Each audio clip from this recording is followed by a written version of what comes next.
go ahead and tell us a little bit about what's going on here today with this fraud forum.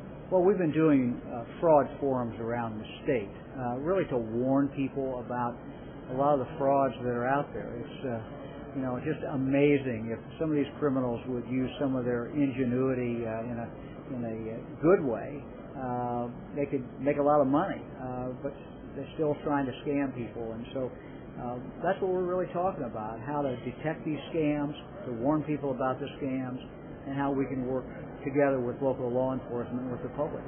With technology the way it is, kind of advancing and everything, what are some of the really bigger scams that people should be aware of?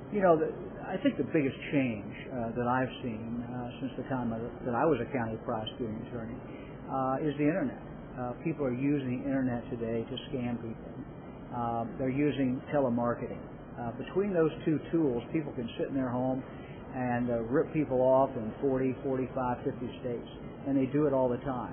The grandparent scam, for example, is one of the most common scams that occurs every single day in Ohio.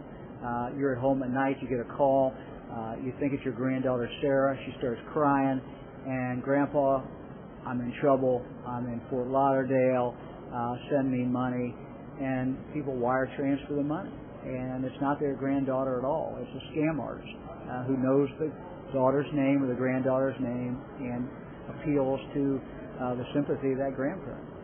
You mentioned grandparents. Is there a specific age group or anything that's really kind of being targeted more than others? I think we're all subject to being scammed. One of the big scams always is the old sweepstake scam, where they send you a check. It looks like a perfectly good check, and you've won. And all you have to do is take that down and put it in your bank account and write us a check. Write us a check for the handling fees, handling costs, $1,500, $2,500. So you send them a good check, you take their bad check, it is no good, and you're out $2,500. Another scam that is very, very common is on Craigslist. We're getting people who are selling stuff on Craigslist all the time. They don't own it. You tell you to send them the money. You send them the money for the tickets to the concert or whatever they're selling, and you never get anything back in return. So we just warn people to be very, very, very careful. If it sounds too good to be true, it probably is. It's probably not true, and there's a con artist out there who's trying to rip you off. What can people do to do more? I guess how can people research more into what what is real and what's not? There's several things people can do. They can call the Attorney General's office, because we can tell them if we've heard of a scam that sounds like this.